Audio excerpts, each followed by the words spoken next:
Magandang araw po sa inyo, Sir Blair.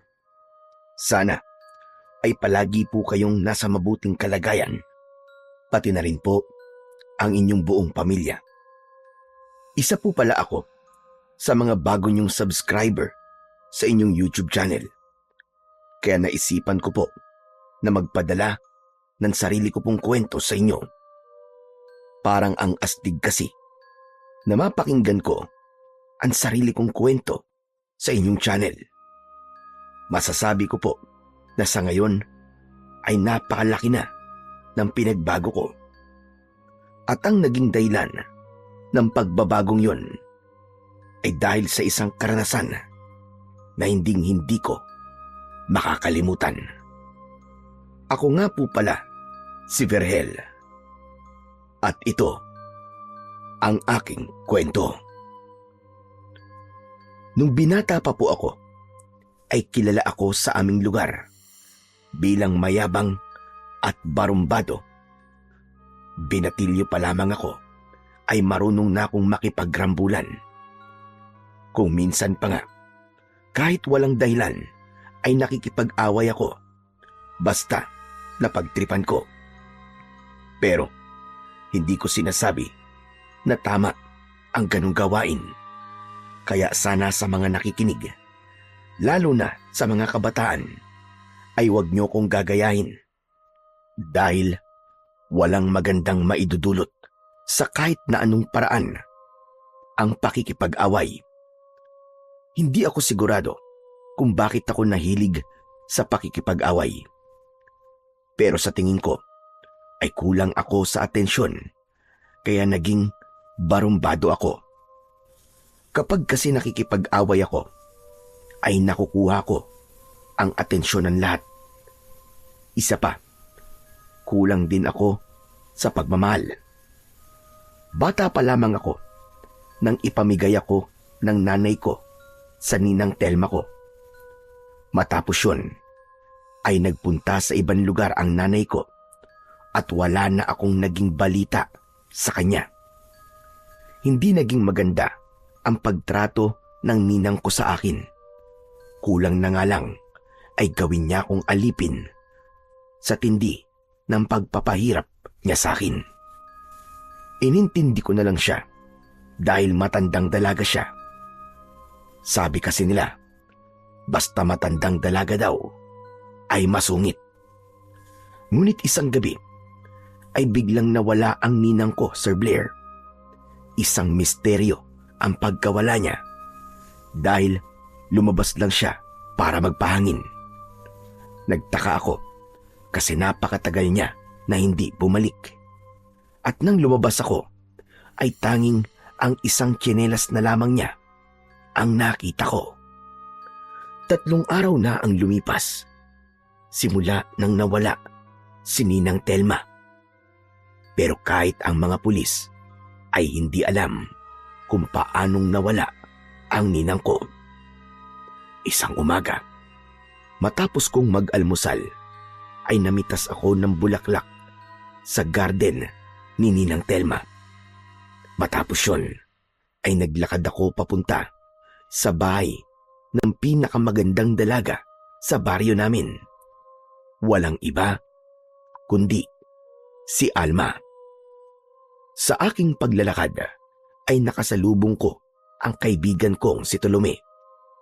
Bata pa lang kami ay talaga namang magkaibigan na kami ni Tolome. Kumbaga ay sanggang dikit kami. At madalas ay nadadamay siya sa tuwing nakikipagsuntukan ako. Kahit ang totoo ay duwag siya. Aba! Para kanino yung mga dala mong bulaklak, Chong? Malayo pa ang undas, ah. Hoy, siraulo. Gusto mo bang ipakain ko tong mga bulaklak sa'yo? Pas ako, Chong. Katatapos ko lang mag-almusal eh. Busog pa ako. Eh bakit ka nga ba may dala kasing bulaklak? Talagang nagtanong ka pa. Sino lang ba ang binibigyan ko ng bulaklak? Ah, alam ko na. Para kay Alma. Tama. Sigurado ako na magugustuhan niya mga rosas na to.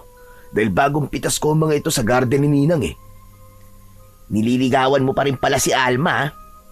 Hindi ba, nung huling beses na sinamahan kita sa bahay nila, ay sinabi niya na tumigil ka na sa ginagawa mong panliligaw sa kanya? Bakit sa tingin mo ba maniniwala ako sa sinabi niyang yon? Alam mo, Tolume, madalas ay pakipot lang ang mga babae. Hindi agad nila binibigay sa'yo ang matamis nilang oo. Kasi sinusubukan ka nila kung talagang seryoso ka sa kanila. Ganun lang yun. Ibig sabihin, sinusubukan lang ni Alma kung susuko ka na o hindi sa panliligaw sa kanya matapos kanyang basti din? Ganun na nga, nakuha mo rin. Ikaw, wala ka talagang alam pagdating sa mga babae. Kaya hindi na ako nagtataka kung bakit hanggang ngayon hindi ka pa rin nagkakaroon ng girlfriend. Makapagsalita ka naman, parang may syota ka ngayon, ah. Mag-iisang taong ka na nga nandiligaw kay Alma pero hanggang ngayon, hindi ka pa rin niya sinasagot eh. Bokya ka pa rin. Ano bang pakialam mo? Gusto mo bangasan kita? At least ako, naranasan ko na magkaroon ng girlfriend. Hindi gaya mo na kahit isa ay walang pumapatol. Okay lang. Gusto ko kasi, kung sino ang unang magiging syota ko, ay siya nang magiging asawa ko. Alam mo, nagsasayang lang ako ng oras sa'yo eh. Imbis na naibigay ko na itong mga bulaklak kay Alma, nakikipag-usap pa ako sa'yo. Diyan ka na nga. Teka, sandali lang, tol. Sasamahan na kita para meron kang backup kung sakali na ipagtabuyan ka uli ni Alma o kaya ng lolo niya. Ikaw ang pangit mo talagang mag-isip. Kapag talaga ako pinagtabuyan ni Alma, ikaw ang sisisihin ko. Ito naman, magpasalamat ka na lang kasi sinusuportahan kita kahit papano. Nasama na lang ako sa'yo. Gusto kong makita kung paano ka mapahiya kung paano ka sasaya kapag tinanggap ni Alma yung flowers mo. Oo na, sige na, sumama ka na. Kahit naman hindi ako pumayag, sasama ka pa rin sa akin. Sa kapal pa naman ang mukha mo eh. Basta itikom mo yung bunganga mo mamaya. Kapag ikaw may sinabing hindi maganda mamaya, tapos nainis si Alma sa akin, susuntukin ko talaga yung bibig mo hanggang sa malagas lahat ng ngipin mo. Tandaan mo yan. Grabe ka naman magbanta sa akin. Parang hindi mo ako kaibigan ah. Ipapaalala ko lang sa'yo, Chong, na ako lang ang kayang tiisin ang pag-uugali mo. Sus, nakipagkaibigan ka lang naman sa akin kasi ginagawa mo akong tagapagtanggol kapag mayroon kang kaaway eh. Malamang, ikaw ang magaling sa suntukan eh. Ewan ko sa'yo. Tara na nga. Nagpatuloy na ako sa paglalakad kasama ang kaibigan ko na si Tolume. Pagdating namin sa harapan ng bahay ni na Alma ay napangiti ako dahil nakita ko kagad ang magandang muka ni Alma habang nagwawalis sa labas ng kanilang bakuran. Pakiramdam ko ay idinuyan ako sa mga ulap nang nasilayan ko ang napakaganda niyang muka. Noon ay hindi ko napapansin si Alma dahil takot ako sa masungit niyang lolo na si Mang Delfin.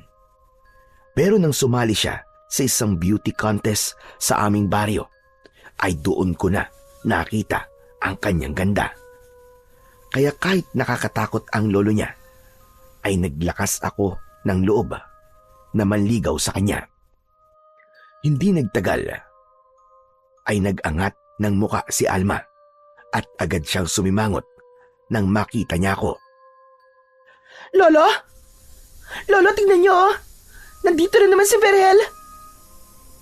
Naku, teka Alma. Huwag mo nang tawagin ang lolo mo. Aalis din kagad ako. Ibibigay ko lang naman itong mga bulaklak sa'yo eh. Lolo, si Berhel oh! Lolo! Napayakap sa akin si Tolume nang lumabas si Mang Delfin mula sa bahay nila na may dalang matalas na itak.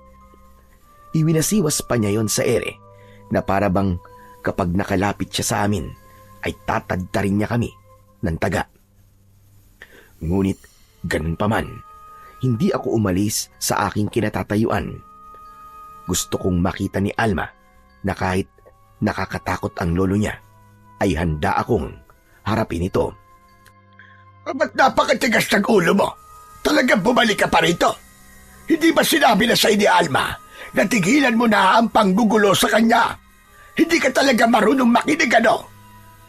Grabe naman po kayo, Mang Delfin. Di ko naman po ginugulo si Alma eh. Eto nga po, may dala pa po akong mga bulaklak para sa kanya. Para maging maganda ang umaga niya kahit papano. Hindi gaganda ang umaga ko. Kasi, nakita kita. Itabi mo na lang ang bulaklak na yan at ilagay mo sa puntod mo kapag tinaga kita sa leeg. Kaya kung ayaw mong paglamayan mamayang gabi, ay umalis na kayo ng kaibigan mong mukhang ipinagli sa sama ng loob. Oo. Bakit pati naman ako nadamay, Mandelpin? Sinamahan ko lang naman to si Berhel eh. Pinigilan ko pa nga ito kanina eh, pero ayaw naman niya magpapigil sa akin. Ikaw, balimbing ka talaga kahit kailan eh. Alma, tanggapin mo na lang itong mga bulaklak para makaalis na ako. Kahit lumuhod ka pa, hindi ko tatanggapin yan.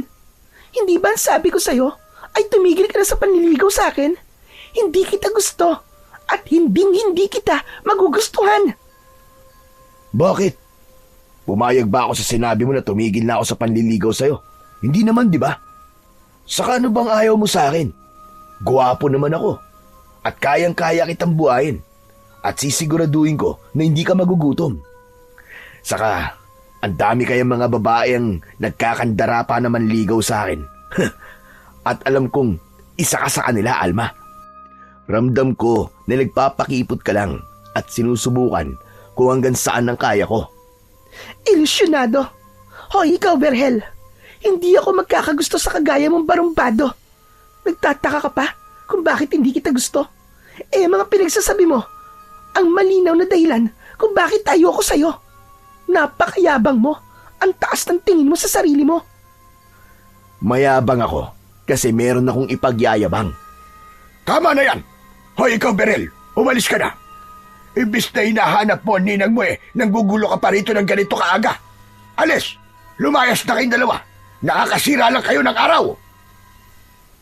Nang banggitin ni Mang Delfin si Ninang, ay bigla akong nakaramdam ng lungkot dahil sumiksik sa utak ko na hanggang sa sandaling yon ay wala talaga kaming ideya kung nasaan na ba siya at kung ano ang nangyari sa kanya. Hindi ko ipinahalata sa kanila na nalungkot ako. Inilapag ko sa lupa ang mga bulaklak at saka ko inaya si Tolome na umalis. Sa totoo lang, kahit barumbado ang tingin sa akin ng mga tao, ay madali pa rin akong masaktan. Sadyang nasanay lang ako na palaging ipakita sa lahat na matibay ako at astig. Dahil ayoko nang kinakaawaan ako. Pakiramdam ko kasi, kapag merong naawa sa akin, ay mahina akong tao. Pagbalik ko sa bahay, ay naupo ako sa may sala. Nagulat ako nang umupo sa tabi ko si Tolome. Oh, anong ginagawa mo rito? Bakit sumama ka pa hanggang dito sa bahay ko? Mukhang nasaktan ka kasi sa sinabi ni Mang Delpin tungkol sa ninang mo eh. Baka kailangan mo ng karamay. Ako? Nasaktan? Ang tagal na natin magkaibigan, Chong. Pero parang hindi mo pa pala ako kilala. Bakit naman ako masasaktan sa sinabi niya? Siyempre, sa pananalita kasi ni Mang Delpin, parang sinabi niya na wala kang pakialam kahit nawawala ang ninang mo. Hindi ako balat sibuyas, Chong, para masaktan sa mga ganong salita lang. Walang kahit na sino ang may kayang manakit sa akin, yan ang tatandaan mo. Chong, matagal na tayong magkaibigan, ikaw na rin ang nagsabi. At kahit hindi mo sabihin, alam kong nasaktan ka. Hindi ka hinaan na umamin ka sa totoo mong nararamdaman. Mahirap yung kinikimkim mo kung anong nasa loob mo. Kapag yan ay naipon at sumabog, ikaw rin ang mahihirapan. Kaya kung ako sa'yo, ilabas mo na yung nararamdaman mo. Wala akong ilalabas kasi hindi naman talaga ako nasaktan eh. Huwag ka nang makulit dyan. Saka hindi totoo na wala akong pakialam na nawawala si Ninang. Kahit masama ang ugali nun sa akin, importante pa rin siya sa akin.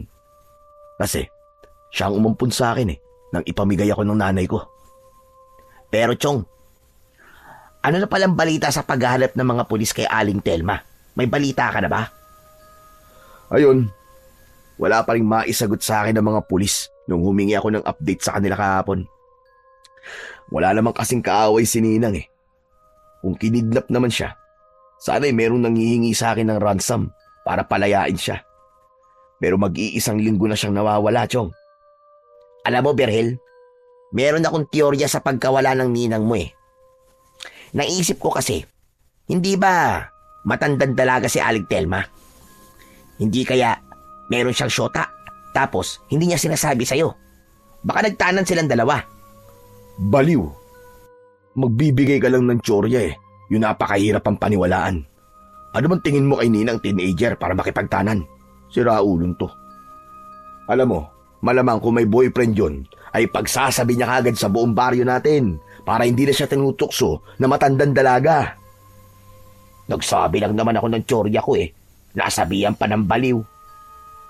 Eh wala kasi sa hulog yung tsorya mo eh. Ewan ko sa'yo.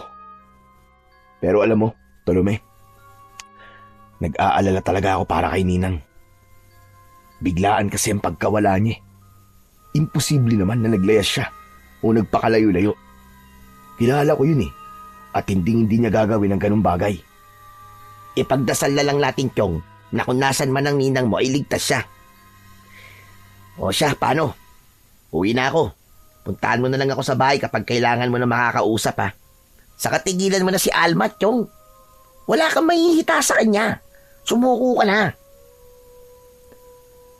Nang umalis na si Tolome, ay doon ko na hinayaan na sumilay ang pag-aalala at lungkot sa aking muka. Bukod sa pagtaboy ni na Alma at Mang Delphin sa akin kanina, ay isa rin talaga sa problema ko ang pagkawala ni Ninang Telma. Sa kabila ng hindi naging magandang pagtrato niya sa akin, ay hindi ko kailanman hiniling na sana ay may mangyaring masama sa kanya. Hindi ko kasi nakakalimutan na siya ang umampon at nagpalaki sa akin kahit hindi naman niya ako kadugo. Simula nang nawala si Ninang Telma, ay ako na ang personal na nag-aasikaso sa taniman niya ng mga talong at kamatis na siyang pinagkukunan namin ng pera. Kahit papano ay may alam ako sa pagpapatakbo nun dahil sinimulan na akong turuan ni Ninang Telma ilang buwan na ang nakakaraan. Ang sabi niya ay kailangan ko daw matutunan ang paghawak sa taniman niya dahil kung sakaling mawala siya, ay ako na ang magpapatakbo nun. Isang umaga, maaga akong dumating sa taniman. Sa sobrang abala ng mga trabador doon, ay hindi nila napansin ang pagdating ko. Lalapit sana ako sa dalawang lalaking trabador na abala sa paglalagay ng pataba sa lupa nang napahinto ako dahil narinig ko ang kanilang pinag-uusapan. Narinig ko na sinabi nila na sa tingin daw nila ay ako ang may kagagawan sa pagkawala ni Ninang Telma. Baka nga raw pinatay ko si Ninang at itinapon ang bangkay sa isang lugar na walang makakakita. Sinabi pa nga ng isa na kaya ko raw pinatay si Ninang Telma ay para mapunta na sa akin ang lahat ng meron si Ninang, lalo na ang taniman at ang bahay. Halos magdilim ang paningin ko sa aking narinig. Ikinuyom ko ang mga kamay ko at naglakad ako papalapit sa dalawang lalaki. Nagulat ang dalawa nang nakita nila ako.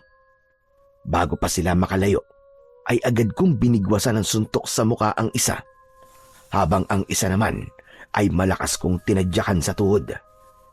Nang napaluhod siya, ay pinatikim ko siya ng isang uppercut. Masira ulo kayo ha! Ano sabi nyo? Ako may gawa sa pagkawala ni Ninang? Kayo, kalalaking yung tao, ang chichismoso nyo! Nagkakalat pa kayo ng hindi totoong balita. Eh kung patayin ko kaya kayong dalawa ngayon ha? Para maging totoong mamamatay tao na talaga ako. Ano? Sa sobrang galit ko, ay hindi ako nakontento sa pinatikim ko sa dalawang trabahador. Pinagsususuntok ko sila hanggang sa lumaban na sila. Pero kahit mag-isa ko, ay wala silang naging laban sa akin. Hindi man lang ako tinamaan ng mga suntok at sipa nila. Hanggang sa kapwa na sila napaupo. Simula ngayon ayoko nung nakikita ang pagmumukha nyo rito Si Santi na kayo! Ano? Di ba kayo alis? Gusto nyo bang patayin ko na talaga kayo at ibaon ko na ang katawan nyo sa taniman para maging pataba kayo sa lupa? Para naman meron kayong pakinabang. Takot na tumakbo ang dalawang lalaki palayo sa taniman. Pinagmumura ko pa sila hanggang sa nawala na sila sa paningin ko. Nagulat ako nang may biglang tumapik sa balikat ko. Mabilis akong humarap at agad kong sinuntok sa nguso ang taong nasa likuran ko. Nanlaki ang mga mata ko nang malaman kong si Tolome pala ang tumapik sa akin. Aray ko naman, Berhel. Bakit naman pati ako yung sinuntok mo? Aray ko. Sorry, akala ko kasi kalaban ka Bigla ka kasing sumusulpot Tignan mo, pumutok tuloy ang uso ko. Ang lakas mo talagang sumuntok. Kasalanan mo yan. Sa susunod kasi, bubusina ka para hindi ka nasusuntok. Ang hirap talaga kapag maraming kaaway, no?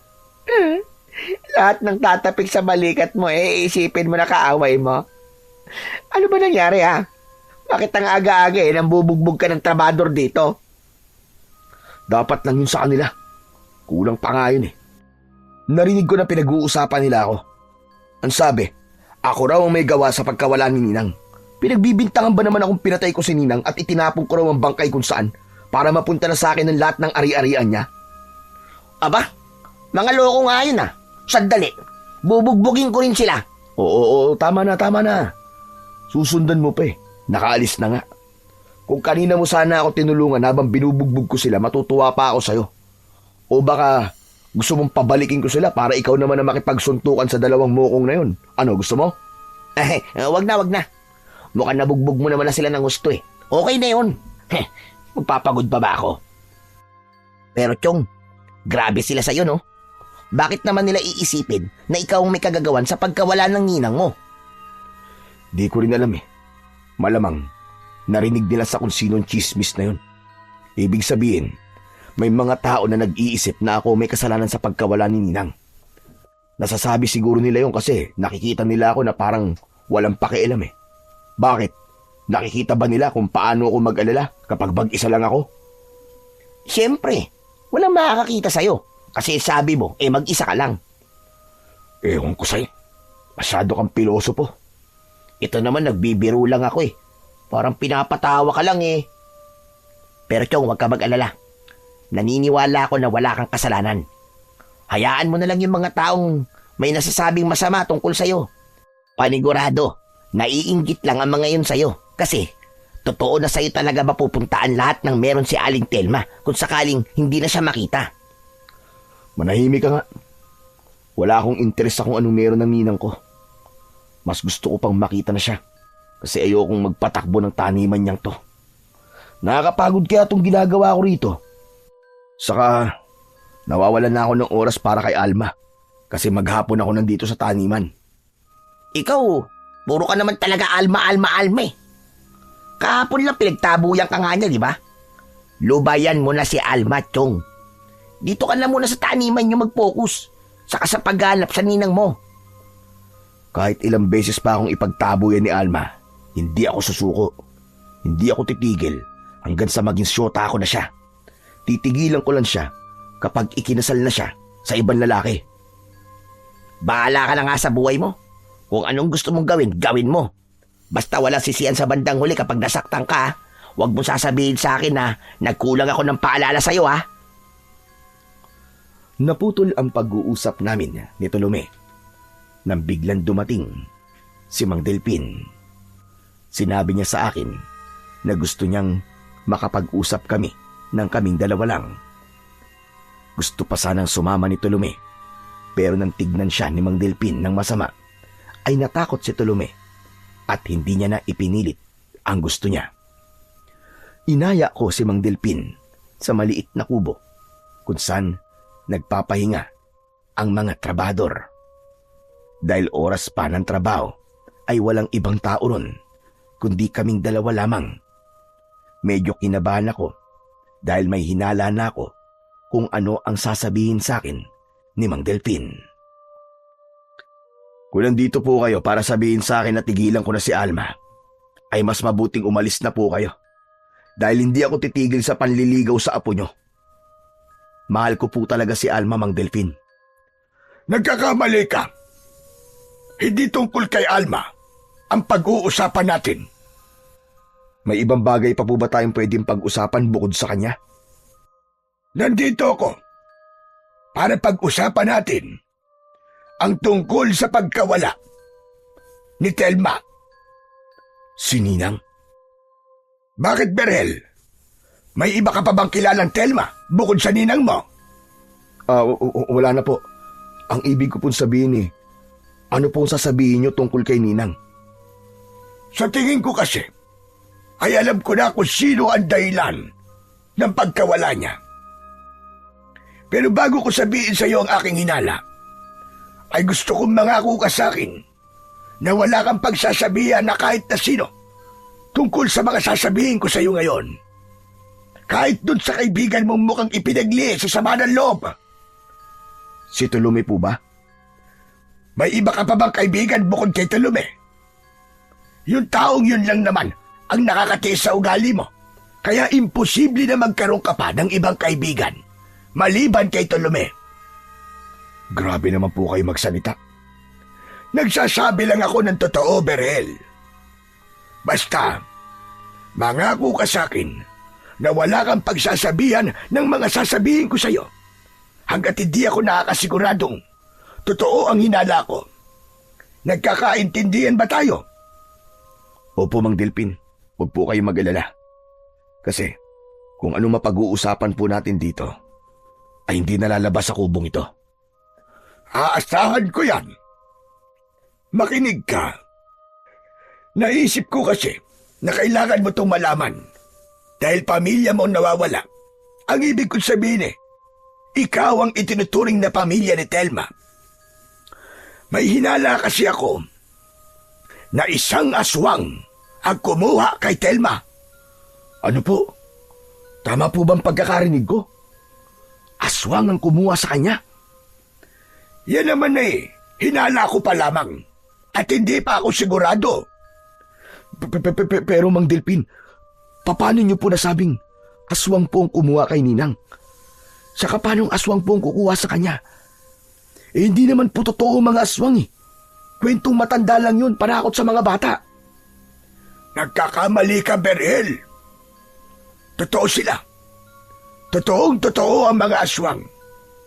Kung hindi mo na itatanong, kaya kami umalis ni Alma sa baryo kung saan kami dating nakatira, ay dahil may mga aswang na sumasalakay doon. Masyado nang magulo roon. At kahit ako na isang manunugis, ay di na kayang talunin ang problema namin doon sa mga aswang. Isa po kayong ano po? Manunugis! Yun ang tawag sa mga kagaya ko na tumutugis at lumalaban sa mga aswang. Meron akong kakayahan at kasanayan pagdating sa pakikipaglaban sa mga aswang. Sandali lang po, medyo marami na po kayong nasasabi. Naguguluhan na po ako Pero Mang Delpin, paano nyo nga po nasabi na aswang ang dahilan sa pagkawala ni Ninang Telma? Noong gabing nawala ang ninang mo, ay may naramdaman akong kakaibang presensya. Alam ko na ang presensya na yon ay dahil merong aswang sa baryo natin ang gabing yon. Sinabi ko na ito kay Alma at maging siya ay sumang-ayon na aswang nga ang kumuha kay Telma sa ninang mo. Tapos, kagabi, ay nag-ikot-ikot ako dito sa lugar natin. Napunta ako sa gubat at may nakita kong isang aswang na lumilipad. Hindi ako pwedeng magkamali, Berhel. Isang bangkilan ang aswang na nakita ko. Sandali lang po ulit. May sinabi na naman kayo na hindi ko maintindihan Ano po ba yung bangkilan? Ang bangkilan ay isang malakas na uri ng aswang na pinaniniwalaang nagmula pa sa lahi ng mga sinaunang aswang. Karaniwan ay isang babae ang bangkilan na may pakpak na parang sa paniki. Delikado tayong lahat kung totoo na bangkilan nga ang nandito ngayon sa baryo natin. Mang Delpin, parang gusto ko na tuloy maniwala sa mga sinasabi nyo kasi ang dami nyo po palang alam tungkol sa mga aswang. Pero kung totoong aswang nga po ang kumuha kay Ninang, ibig po ba sabihin patay na po si Ninang ngayon? Malaki ang posibilidad na wala na nga siya. Pero hanggat wala tayong nakikitang bangkay, kailangan nating umasa na buhay pa si Telma. Kaya nga po sana naman, buhay pa po si Ninang. Kung buhay pa siya, kailangan natin siyang iligtas. Natin? Bakit parang kasama ako sa magliligtas sa kanya? Hindi po ba ang sabi nyo manunugis kayo? Di kayo na lang po magligtas sa kanya. Sigurado po ako na kapag buhay pa si Ninang at nailigtas nyo siya, ay bibigyan niya kayo ng malaking halaga ng pera. Sigurado yun. Hindi ko ililigtas ang ninang mo nang dahil sa pera. Ang gusto ko ay patayin o kaya ay itaboy ang bangkilan bago pa dumami at madagdagan ang biktima niya. At sigurado rin ako na nakarating na sa iyo ang usap-usapan ng mga tao na may kinalaman ka raw sa pagkawala ni Telma. Sinasabi nila na pinatay mo si Telma para mapunta sa iyo ang lahat ng ari-arian niya. Wala pong katotohanan niya, Mang Delpin. Wala akong pakialam sa mga ari-arian ni Ninang. Bakit ba nakikialam sila sa buhay ng may buhay? Bakit hindi ang buhay nilang asikasuhin nila? Wala na tayong magagawa pagdating sa bagay na yan. Sadyang may mga tao talagang ganon. Malaking misteryo kasi ang pagkawala ni Telma. Kaya gagawa at gagawa ang mga tao ng kwento sa kung anong palagay nila ang nangyari. Kaya nga kailangan mo kong tulungan na iligtas o mahanap si Telma. Nang sa ganon, malinis mo ang pangalan mo. Sa bagay, Mang Delpin, may punto kayo sa sinabi nyo. Kahit naman magpaliwanag ako sa mga tao, hindi sila maniniwala sa akin Maniniwala lang sila sa akin na wala akong ginawang masama kay Ninang. Kung maililigtas natin si Ninang at siya mismo makakapagsabi sa lahat kung ano ba ang totoong nangyari sa kanya. Sige po, Mang Delpin. Tutulungan ko po kayong iligtas si Ninang. Hindi lang ang pagliligtas sa ninang mo ang gagawin natin. Lalabanan din natin yung bangkilan. Kung hindi man natin siya magagawang patayin, ay dapat maipakita natin sa kanya na hindi siya pwedeng manatili sa baryo natin dahil merong mga tao dito na kayang-kayang higitan ang lakas niya. Pero Mang Delpin, talaga po bang malakas at mabangis ang bangkilan na yan? Oo, ibang-iba ang lakas na meron sila kumpara sa ibang aswang. Kung pagkaraniwang aswang lang sana, ay kahit ako na lang mag-isa. Pero dahil isang bangkilan ang maaaring nandito sa baryo natin, ay kailangan ko talaga ang tulong mo. Nakakatuwa naman po, Mang Delpin. Ako pa talaga naisipan yung tumulong sa inyo. Sa bagay, siguro ay naisip nyo na ako ang pinakamalakas na lalaki dito sa lugar natin. Tama po ba ako? Mali! Malamang, sa'yo ko hihingi ng tulong dahil ninang mo naman ang nawawala. At isa pa, tutali mahilig ka naman makipag-away. Mas maganda na mapakinabangan mo yung pagiging basagolero mo sa magandang bagay. O paano? Aalis na ako. Mamayang gabi, pagkatapos mong kumain ng hapunan, ay pumunta ka sa bahay. Aba, sige po. Kung gusto niyo po, kahit doon na po ako maghapunan sa inyo para mas maaga po, nandun na ako. Tumigil ka! Alam ko yung paraan mong yan para makita lang ang aking apo. At isa pa, bago ako umalis, pwede ba tigilan mo na si Alma? Hindi ka gusto ng apo ko. Matapos yung sabihin ni Mang Delphin, ay umalis na ang matanda. Napailing na lang ako habang sinusundan siya ng tingin. Maya-maya ay isang malalim na paghinga ang aking pinakawalan. Hindi pa rin kasi ako lubusang naniniwala na may aswang o bangkilan sa aming lugar. Nakakarinig naman ako ng mga kwentong aswang sa kung kani-kaninong tao, pero hindi ako naniniwala sa mga ganong kwento. Para kasi sa akin, hindi totoo ang aswang at ang mga ganong nilalang ay hindi nabubuhay sa mundo. Pagsapit ng gabi, ay maaga akong nagluto. Habang mag-isa akong kumakain, ay nakaramdam ako ng lungkot dahil ilang gabi nang mag-isa akong kumakain ng hapunan. Kahit kasi hindi naging maganda ang trato ni Ninang Telma sa akin, ay namimiss ko pa rin siya. Alam niya kasi na wala akong alam sa kusina, kaya siya ang palaging nagluluto. Simula nang nawala si Ninang, ay puro prito at dilata na lamang ang inuulam ko. Pagkatapos kong kumain ay naligo na ako. Nagbihis ako ng maayos na damit at hindi ko kinalimutang magpabango. Sinuklay ko ng maayos ang aking buhok bago ako lumabas para magpunta sa bahay ni Namang Delfin. Nang nasa harapan na ako ng pinto ng bahay nila, ay bumuga ako ng hininga sa palad ko. Inamoy ko yun at napangiti ako dahil mabango ang aking hininga. Saka ako kumatok ng 3 beses. Otomatikong rumihistro ang matamis kong ngiti nang si Alma ang nagbukas ng pinto. Mataray na inirapan ako ni Alma. Magandang gabi, Alma. Mas lalo mong pinagandang gabi ko kasi nakita kita eh. Lolo, nandito na po si Berhel. Sige, pumasok ka. Maraming salamat ha. Nilakihan ni Alma ang pagkakabukas sa pinto. Pagpasok ko, ay pinaupo niya ako. Nagtungo sa kusina si Alma at humarap siya sa batalan para hugasan ang mga pinggan.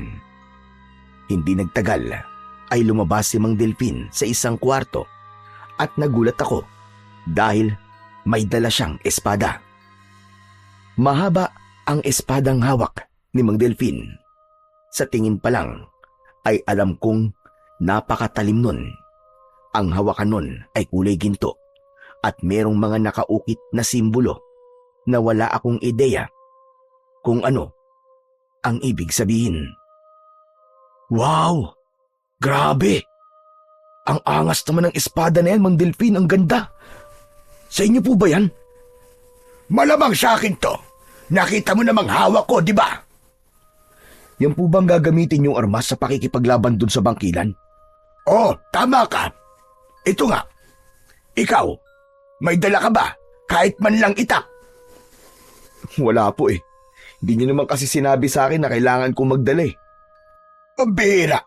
Kailangan ko ba bang sabihin sa iyon? Gayong alam mo naman na pakikipaglaban sa aswang ang gagawin natin. Saka talagang pumorma ka pa ha. Ang sakit sa ilong ng pabango mo. Akit ka ba ng ligaw? Opo sana eh, kay Alma. Bago po sana tayo makipaglaban sa aswang eh, manliligaw muna ako. Hindi pwede. Hindi ka ba talaga marunong umintindi?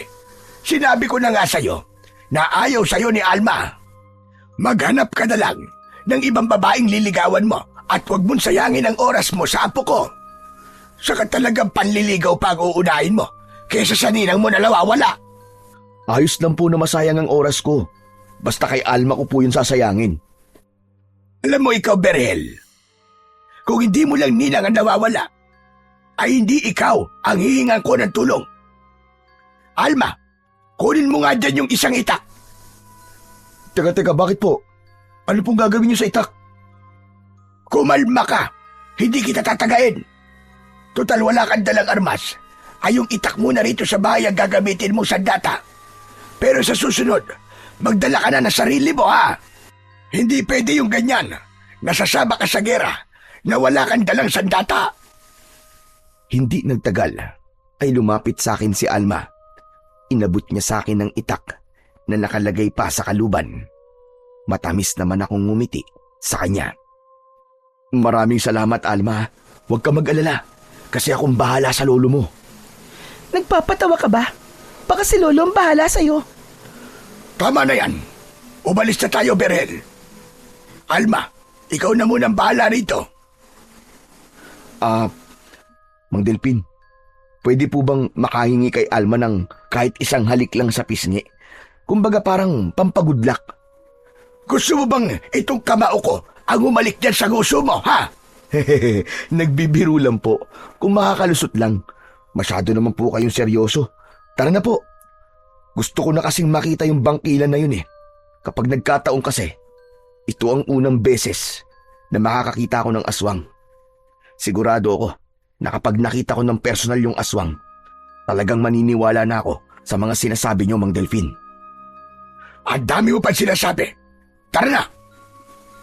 Lo, mag-iingat ka po ha. Hindi na lang po ako matutulog para hintayin kayo. Huwag ka mag-alala. Alam mo na hindi ito ang unang beses na gagawin ko to, Apo. Pagkaalis namin, ay magsarado ka na ng mga pinto at bintana. Ikaw nang bahala rito. Alma, ako ba? Hindi mo sasabihan na mag-ingat? Che, asa ka pa. Bakit? Lolo ba kita? Sabi ko nga, Mang Delphin, tara na. Nauna akong lumabas ng bahay ni na Alma. Isang malalim na paghinga ang pinakawalan ko. Sa totoo lang, nagtatalo pa rin ang utak ko kung totoo ba ang bangkilan o hindi.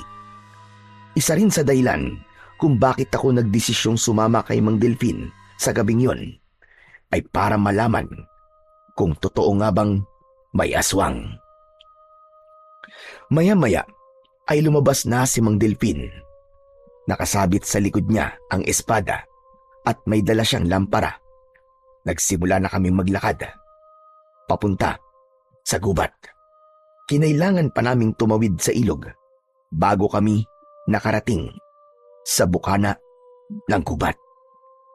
Nang nasa loob na kami ng kagubatan, ay bigla akong nakaramdam ng kaba.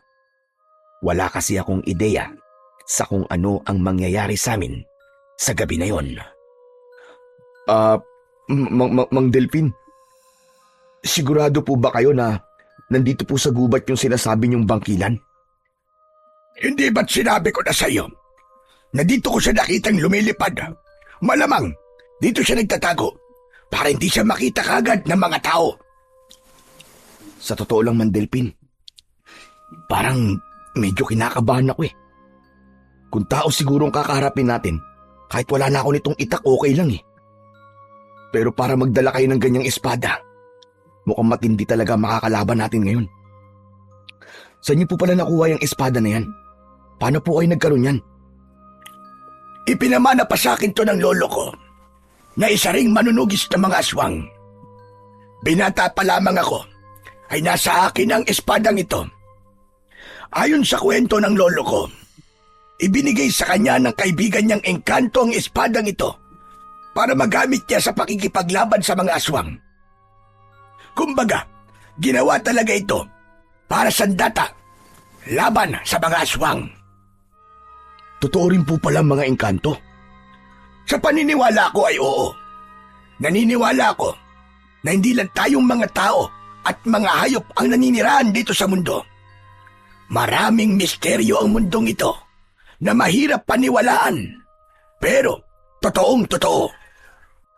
Nagpatuloy kami ni Mang Delphin sa paglalakad sa gitna ng gubat. Panay ang linga niya sa paligid at kapag meron siyang naririnig na kaluskos, ay agad kaming nagtatago. Kapag sigurado na siya, naligtas na, ay saka lang kami lumalabas at naglalakad ulit. Paminsan-minsan ay tinitignan ko ang espada ni Mang Delphin. Natutokso ako na hawakan yon dahil hindi pa ako nakakahawak ng ganong klase ng espada hanggang sa hindi ko na napigilan ang sarili ko.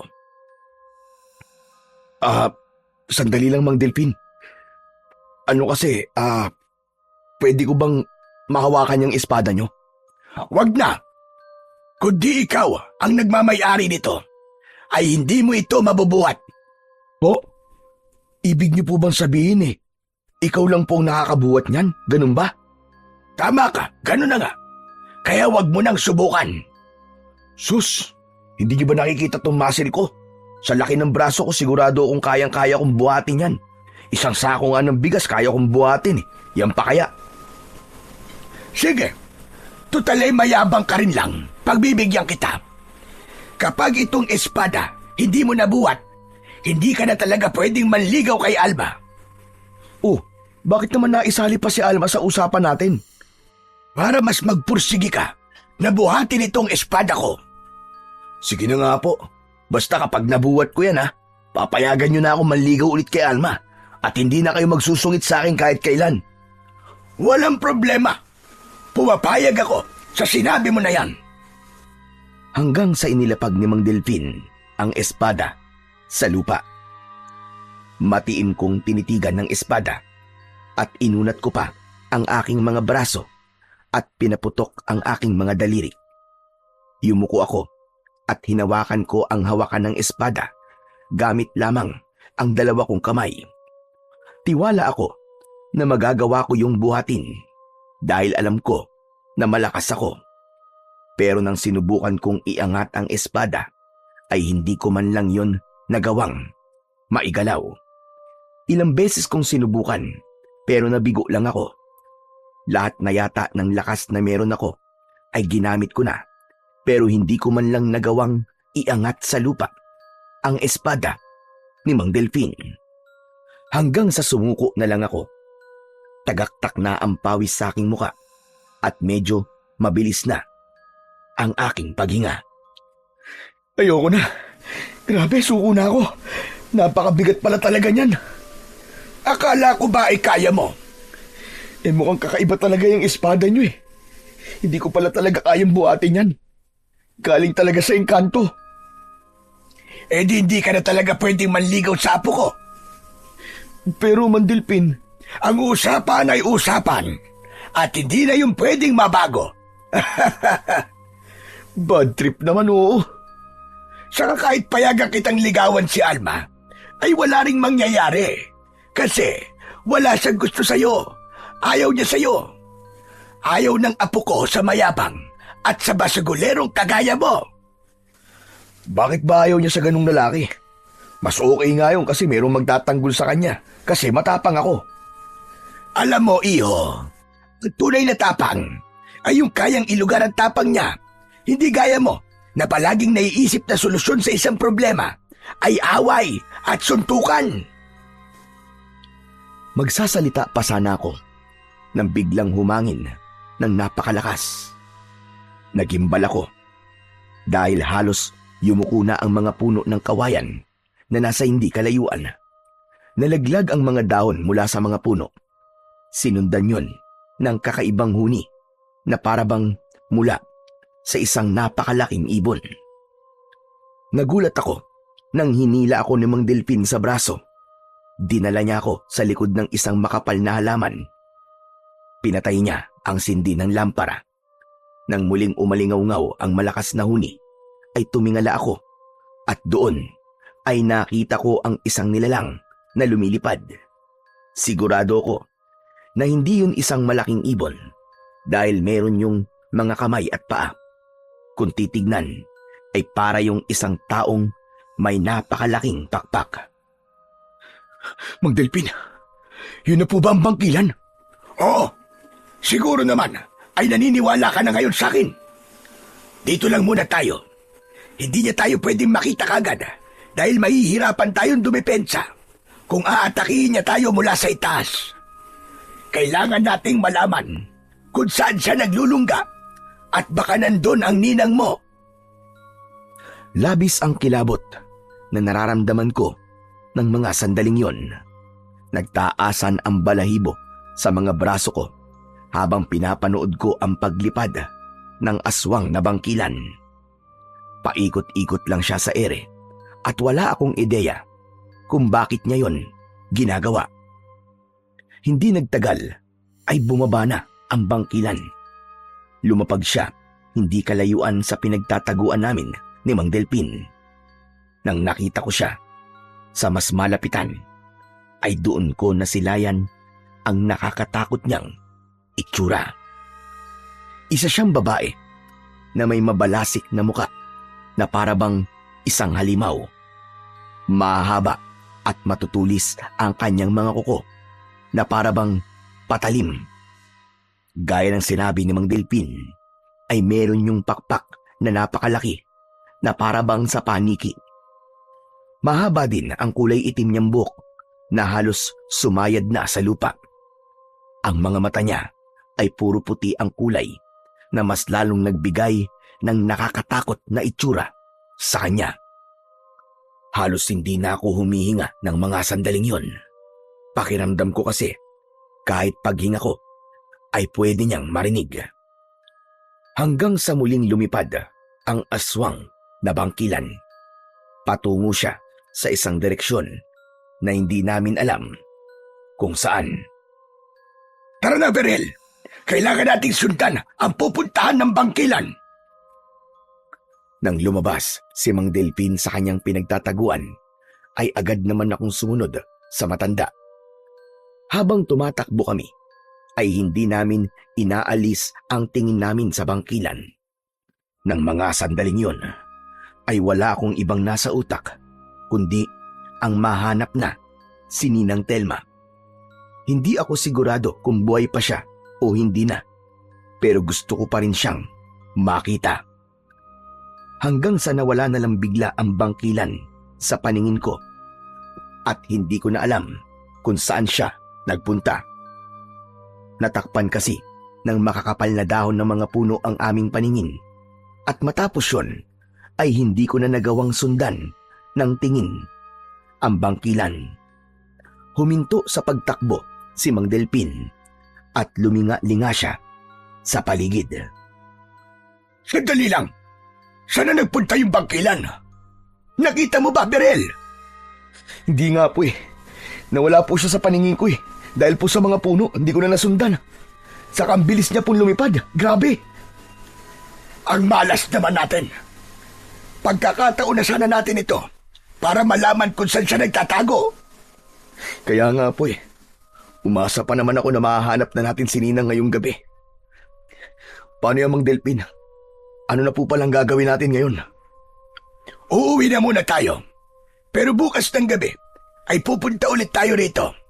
Hahanapin natin ulit ang bangkilan na yon. Sinunod ko ang sinabi ni Mang Delpin. Bagsak ang balikat ko nang naglakad na kami palabas ng gubat. Hindi ko kasi lubos maisip na napakawalan namin ang pagkakataon na mahanap na si Ninang Telma. Nang nakauwi na ako sa bahay, ay nahiga na kagad ako sa papag. Hindi pa ako inaantok at alam ko na mahihirapan akong makatulog matapos ng nangyari sa gubat. Grabe!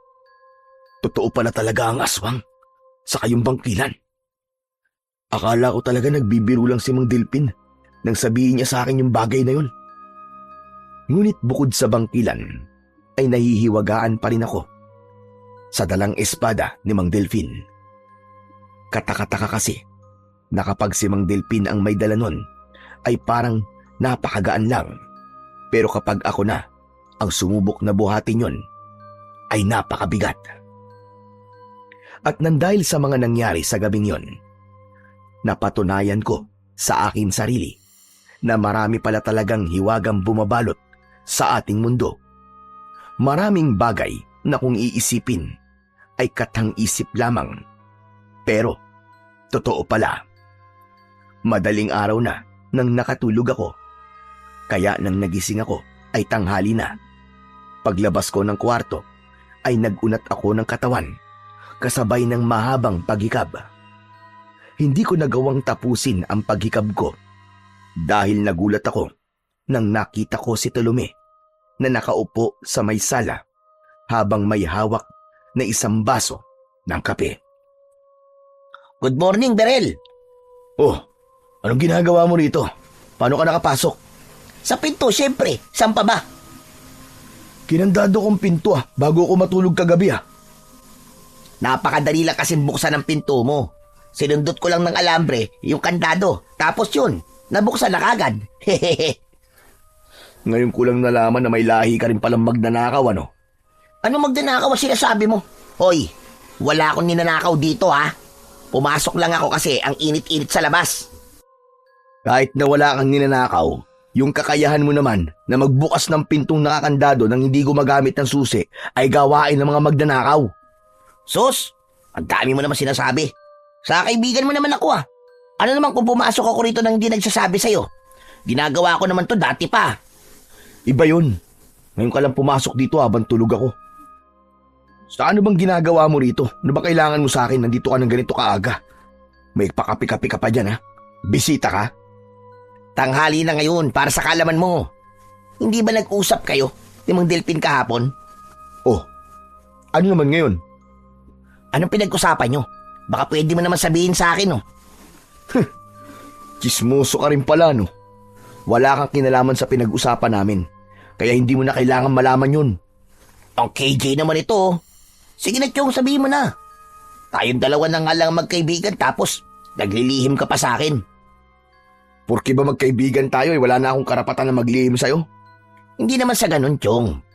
Pero, curious lang kasi ako sa kung bakit kailangan nyo mag-usap ni Mang Delpin ng kayong dalawa lang.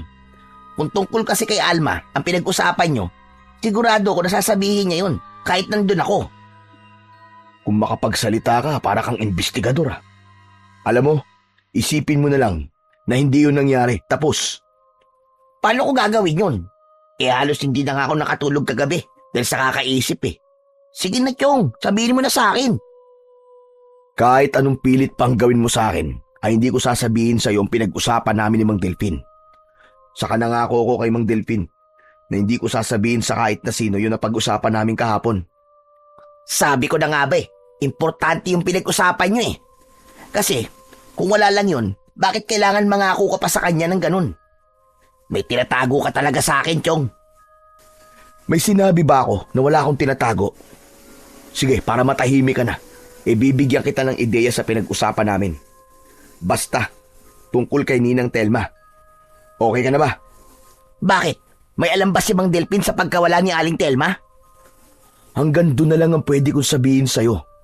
Hanggat walang sinasabi sa akin si Mang Delpin na pwede ko nang ipagsabi yung nalalaman namin, ay hindi ako magsasalita. Grabe ka, Chong. Nakakapagtampo ka na. Ganyan ka na pala ngayon, ha? Huwag ka nang makulit, Tulumi. Ubusin mo na yung kape mo at umalis ka na. Hindi ko na hinintay na magsalita si Tulumi dahil paniguradong hahaba pa ang pag-uusap namin. Nagtungo ako sa kusina para magtimpla ng kape. Hindi nagtagal ay umalis na si Tulumi. Inubos ko kagad ang kape ko at saka ko nagpunta sa bahay ni Mang Delpin. Pagdating ko roon ay nakita ko si Alma na nagwawalis sa harapan ng kanilang bahay. Hanep, napakasipag mo talaga, Alma. Grabe, ang swerte na mapapangasawa mo. Ako pala yung swerte kasi ako ang mapapangasawa mo. Kilabutan ka nga sa mga pinagsasabi mo. Mayabang. Kung nandito ka para mambwisit, umalis ka na. Ito naman, galit ka naman kagad sa akin. Alma, si Mang Delpin talaga ang ipinunta ko rito. Kailangan ko kasi siyang kausapin eh. Nandun siya sa likod. Puntahan mo na lang. Matamis akong ngumiti kay Alma bago ako nagpunta sa likod ng bahay nila. Naabutan ko doon si Mang Delpin na nagsasanay gamit ang kanyang espada. Namangha ako sa ginagawa niya kaya hindi ko napigilang mapapalakpak.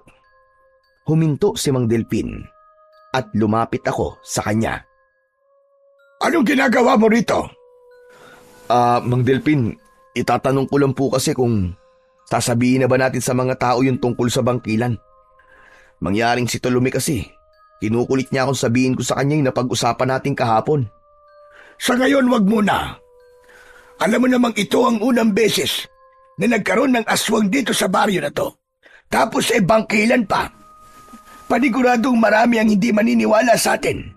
At baka isipin pa nila na nasisiraan na tayo ng bait. Dapat po ba makakuha muna tayo ng matibay na ebidensya na totoo yung bangkilan? Ganun na nga. Pero kung anong ebidensya kailangan natin, ay hindi ko pa alam. Maniniwala lang po siguro sila kapag napatay natin yung bangkilan at naipakita natin ang bangkay sa kanila.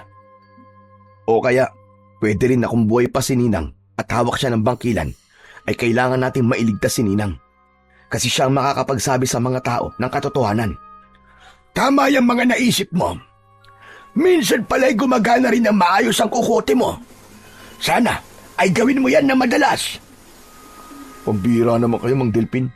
Parang sinabi niyo na rin na pangit ang mga desisyon ko sa buhay, ah. Bakit? Hindi ba? Sa bagay, tama naman ho kayo. Kung maganda lang sana ako magdesisyon sa buhay, baka hindi ako basagulero. Pero maiba ako, Mang Delpin. Ang galing nyo palang humawak ng espada. Nakita ko na para po talaga kayong mandirigma eh.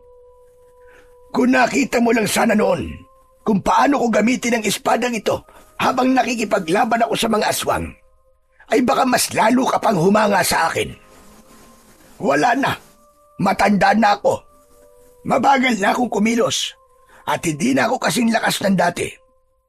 Nararamdaman ko na rin na anumang araw ay kailangan ko nang ipasa ang espadang ito sa isang tao na karapat-dapat. Alam kasi ng espadang ito kapag hindi na siya kayang gamitin na nagmamayari sa kanya. Kaya kailangan ko nang makaharap sa lalong madaling panahon yung bangkilan bago pa mangyari yon. Eh di, ipamana niyo na po sa akin yung espada. Handa po akong tanggapin niya, Mang Delpin. Huwag kang mangarap ng gising. Sa tingin mo ba, ay ganun lang kadali ang paghanap ng bagong tagapangalaga ng espadang ito? Hindi ako ang pipili, kundi ang espada mismo ang pipili ng susunod na magmamayari sa kanya. Eh paano po yung gagawin ng espada? Hindi naman nakakapagsalita yan, ah. Hindi mo na kailangan malaman pa kung paano, dahil sigurado naman ako na hindi ang kagaya mo ang pipiliin ng espada. Mukhang wala ka na rin namang sasabihin na importante, ay baka pwedeng umalis ka na. Nakakaabala ka lang sa pag-iensayo ko. Sige po, babalik na lang po ako mamayang gabi. Napapakamot sa likod ng ulo na umalis ako para bumalik na sa bahay namin. Doon ay naisipan ko rin na magsanay, kaya kinuha ko ang itak. Nagpunta ko sa likod ng bahay at inisip ko na bangkilan ang puno ng saging na naroon. Pinagtataga ko ang puno ng saging, pero tumigil din ako dahil napagtanto ko na hindi dapat ganong pagsasanay ang ginagawa ko. Hindi kasi gumagalaw yung puno ng saging habang ang bangkilan ay gumagalaw at nakakalipad pa. Kaya inihinto ko kagad ang pagsasanay at nagdesisyon na lang akong magpahinga dahil paniguradong mamayang gabi ay mapapagod na naman ako sa pagtugis sa aswang na bangkilan. Sa mga sumunod na gabi ay palagi kaming nagpupunta ni Mang Delpin sa gubat upang hanapin ang kinaroroonan ng bangkilan. Tanging si Alma lang ang nakakaalam ng ginagawa namin at walang alam ang ibang mga tao sa baryo namin.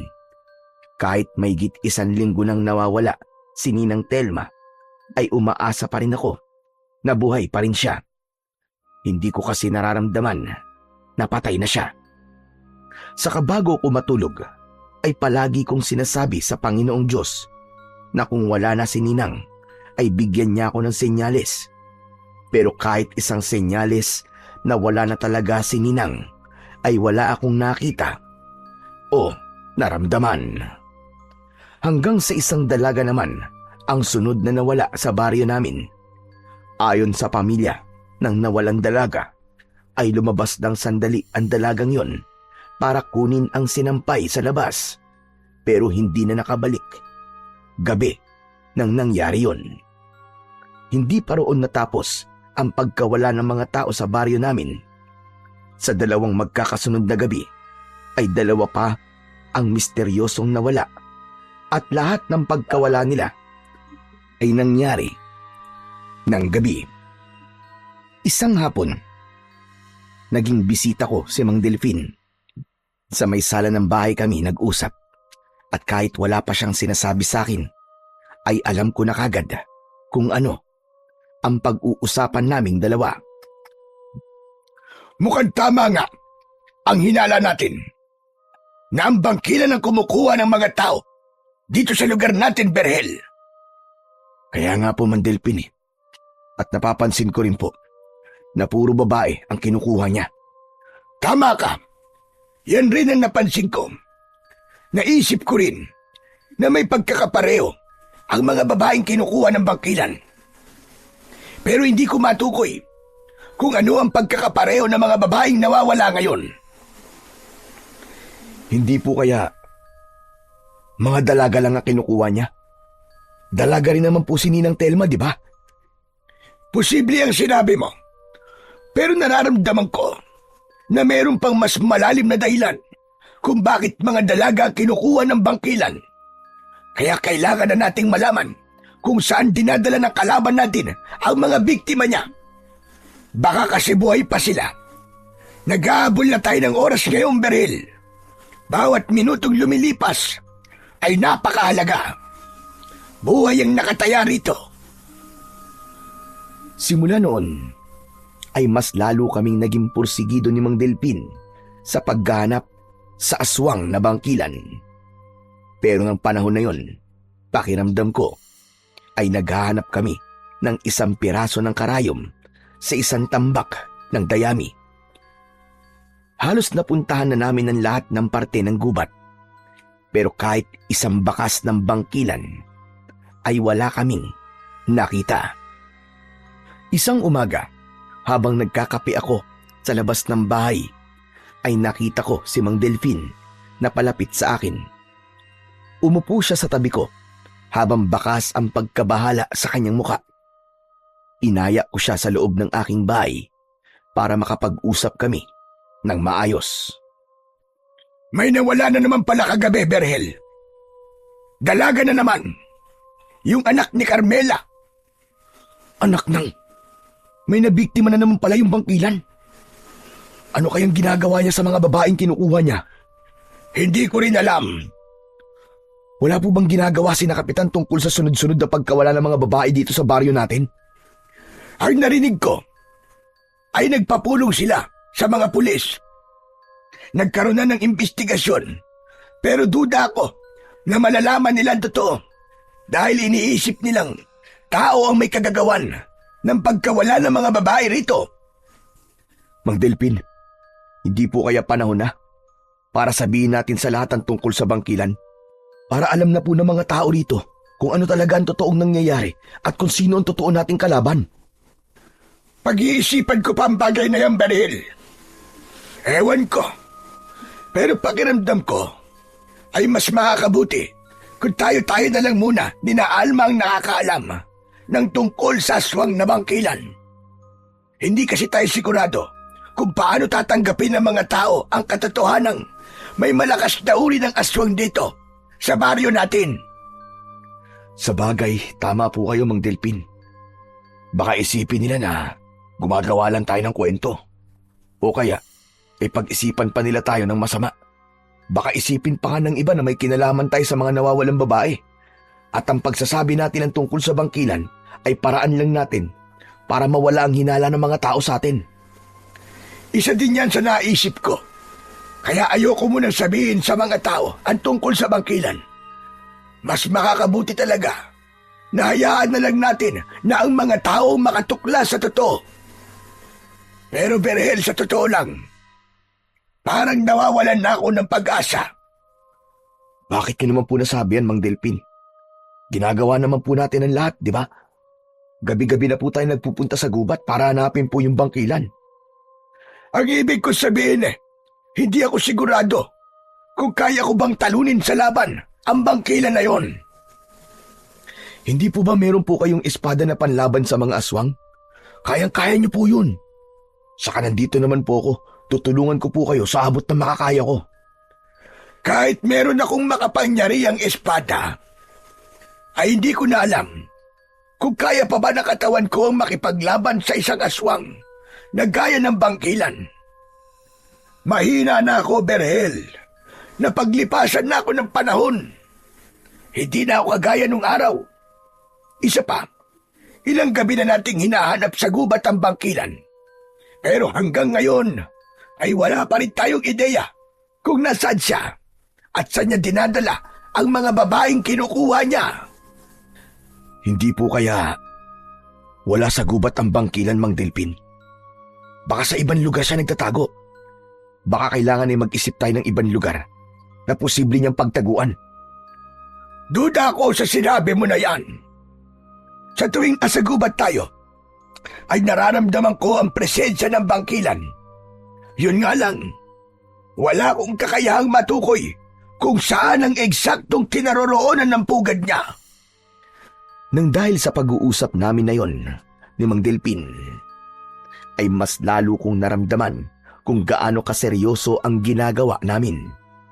Hindi lang ang bangkilan ang kalaban namin, kundi maging ang oras, dahil wala kaming ideya kung buhay pa nga ba ang mga taong kinuha ng bangkilan o baka patay na sila. Isa pa, habang nadadagdagan ang mga babaeng nawawala, ay alam kong patindi ng patindi ang panganib na sinusuong namin. Hindi nagtagal ay umalis na si Mang Delpin.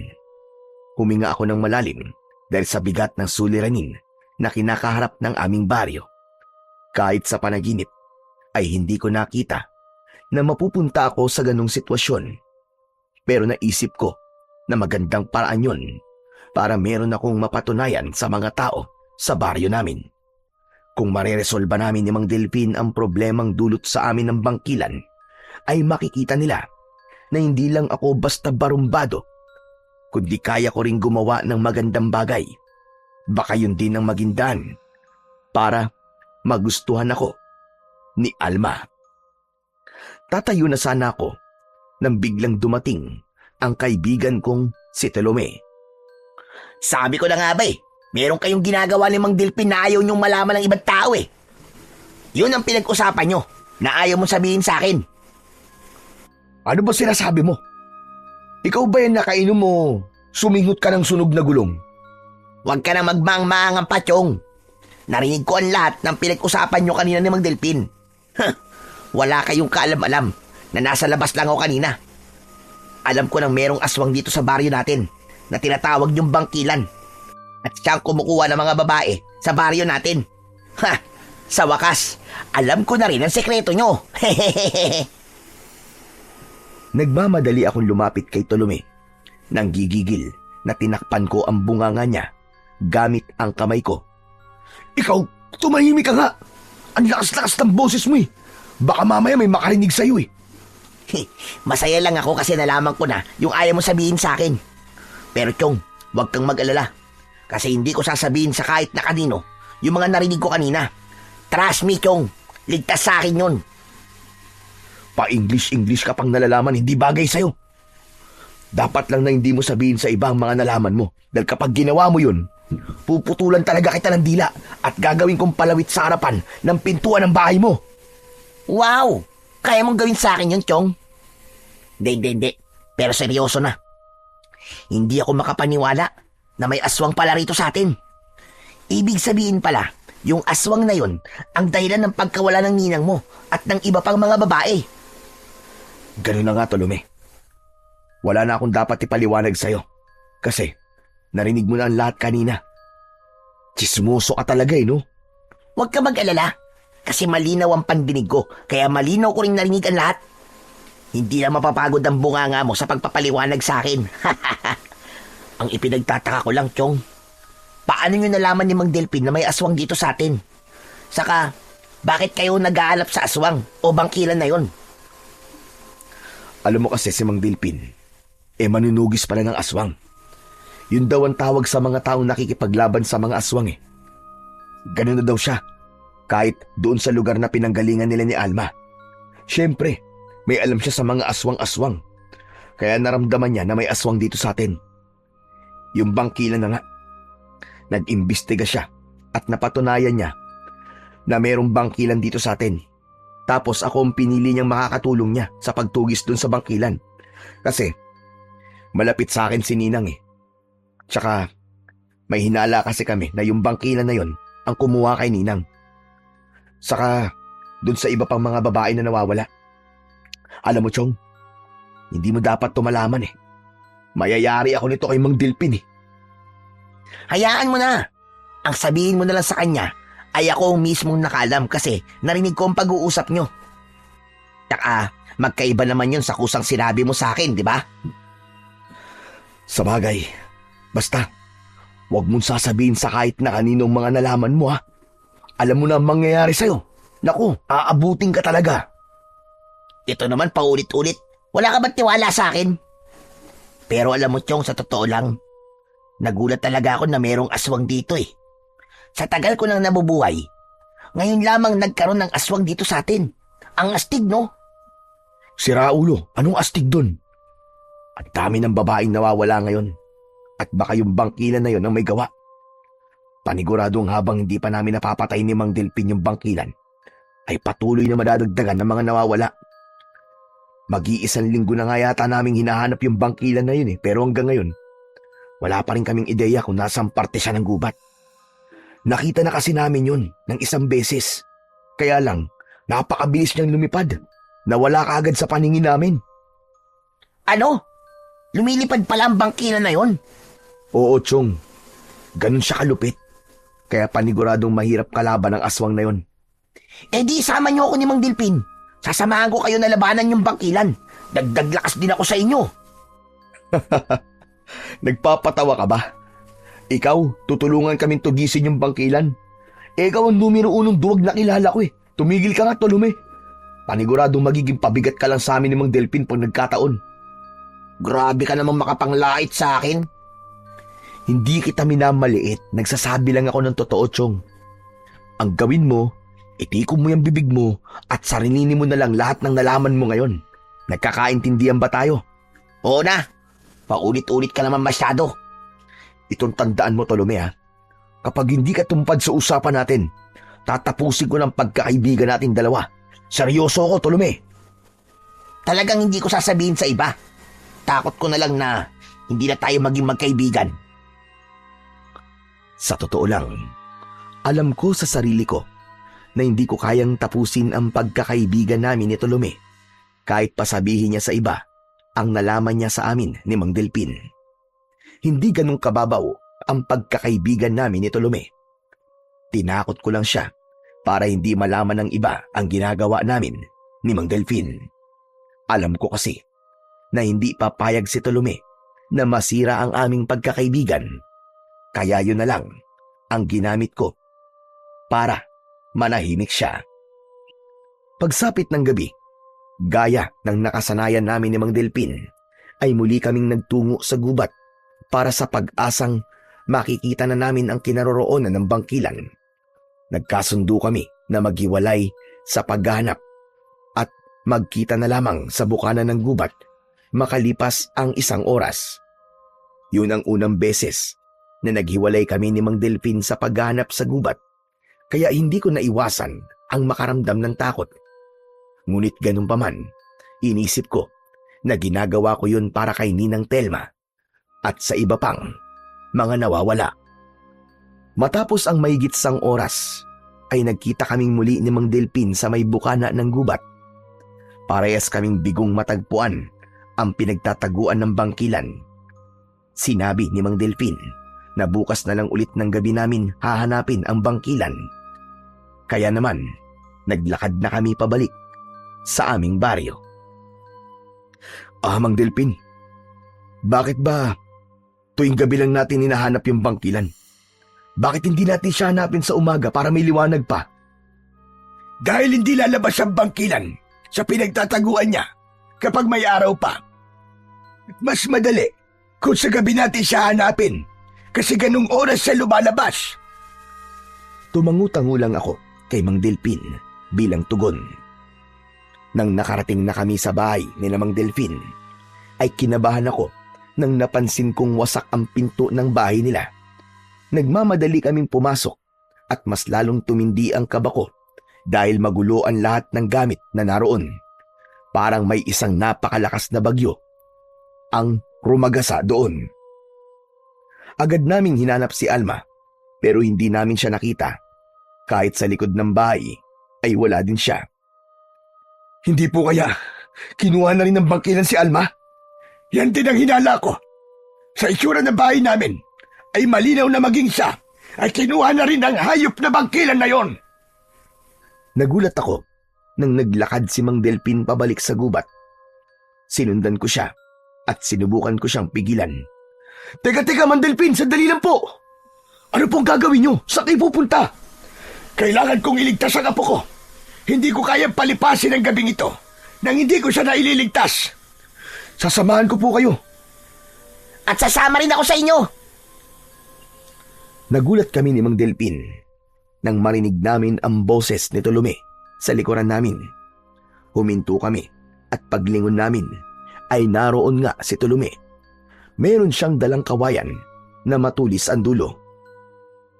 Mang Delpin, magpapaliwanag ako sa inyo. Huwag po muna kayo magalit sa akin, ha. Ganito po kasi yun.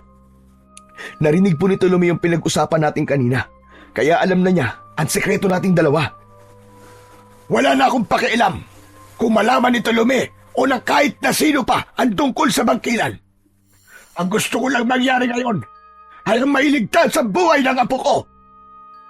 Kahit paano ay nakahinga ako ng maluwag kasi inakala ko talaga na magagalit sa akin si Mang Delpin dahil natuklasan ni Tolome ang sikreto namin.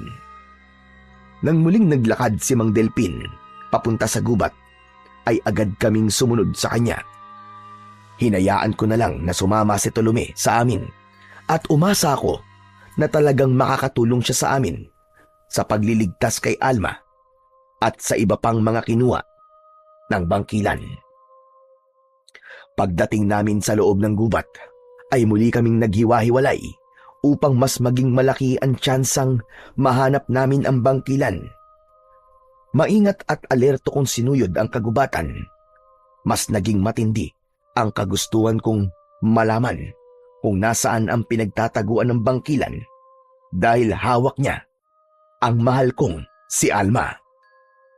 Kailangan ako makapagligtas kay Alma para magmukha akong bayani sa kanya. Yun ang naisip ko na dapat mangyari. Pagkakataon ko na yun para baguhin ang tingin ni Alma sa akin. Baka sakali na kahit paano ay magkaroon ako ng konting pag-asa sa kanya kapag ako ang nagligtas sa kanya.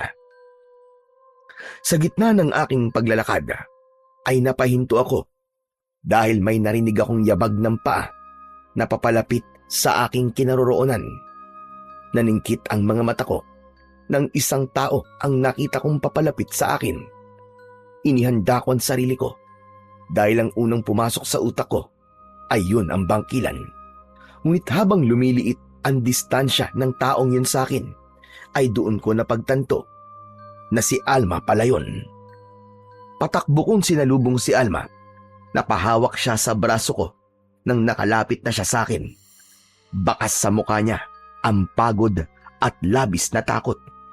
Dumudugo ang braso niya dahil meron siyang sugat doon na halatang mula sa kalmot ng matutulis na kuko. Diyos ko, Alma! Ano nangyari sa'yo? Yung bangkilan, kinuha niya ako. Dinala niya ako sa lungga niya. Mabuti na lang nagawa akong makatakas. Kung ganun, alam mo kung saan nagtatago ang bangkilan? Oo, sa ilalim ng lupa siya nagtatago. Kaya nahihirapan kay ni Lolo na makita siya. Nandun din ang ninang mo at ang iba pang mga babaeng nawawala. Buhay pa sila, Berhel. Hindi ko na nga lang sila nagawang isama sa aking pagtakas kasi nagmamadali na ako. Ayos. Salamat sa Diyos. Magandang balita yan, Alma. Salamat dahil buhay pa pala si Ninang. Kaya mo ba akong samahan sa lungga ng bangkilan? Oo, pero nasa na si Lolo? Siya dapat na makipaglaban sa aswang na yun dahil wala kang laban sa kanya. Oo nga pala, no? Si Mang Delpin palang meron sandata na maaaring makapatay sa bangkilan. Pero hindi ko kasi alam kung nasaan siya. Naghiwa-hiwalay kami para hanapin ka. Nagkasundo kami ni Alma na hanapin muna ang lolo niya na si Mang Delpin bago kami magtungo sa lungga ng bangkilan. Nagkaroon na rin ako ng takot.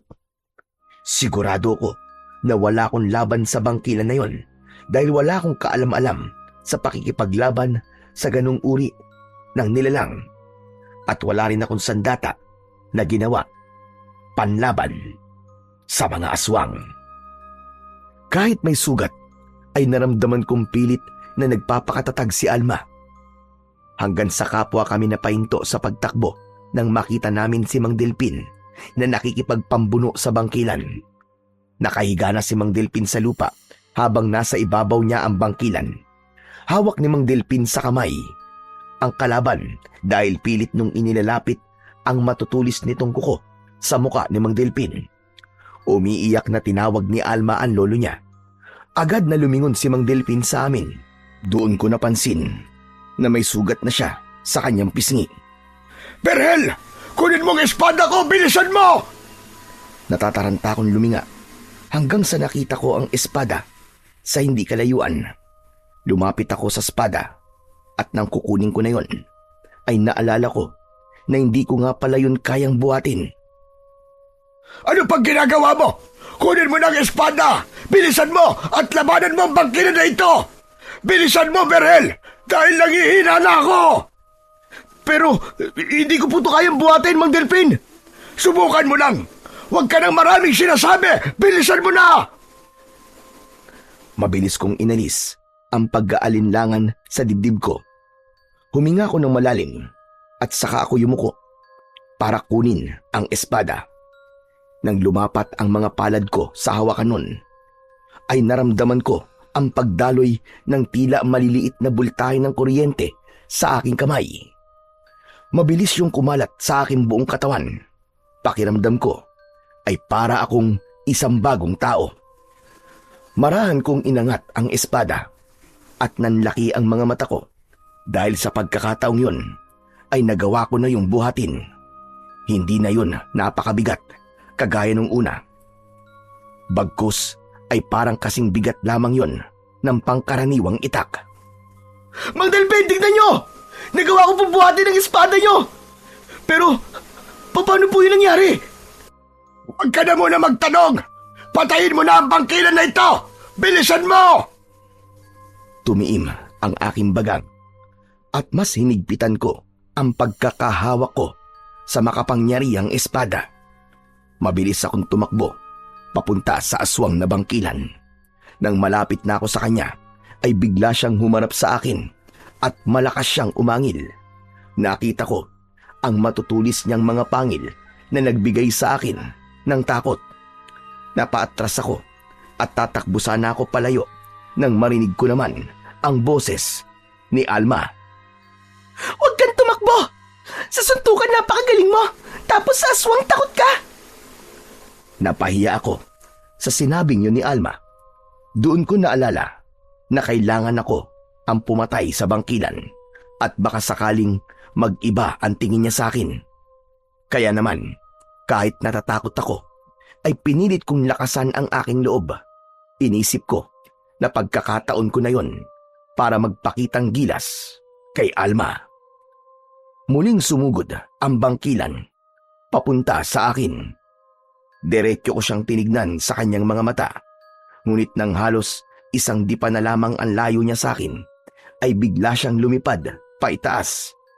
Pagtingala ko, ay mabilis siyang bumulusok paibaba habang nakaumang ang kanyang mga kuko. Pero imbis na umilag, ay mas pinili kong salubungin ang bangkilan. Nang malapit na siya sa akin, ay iwinasiwas ko sa hangin ang espada at nagawa kong putulin ang isa niyang braso. Muling lumipad paitaas ang bangkilan habang umaalingaw-ngaw ang malakas niyang pagsigaw na wala akong ideya kung dahil ba sa galit o sa sakit. Ano bangkilan? Lilipad ka na lang ba palagi? Diyan ka na lang ba sa taas? O baka natatakot ka na sa akin? Bumaba ka dito! Ipakita mo sa akin ang bangis mo! Maglaban tayong dalawa!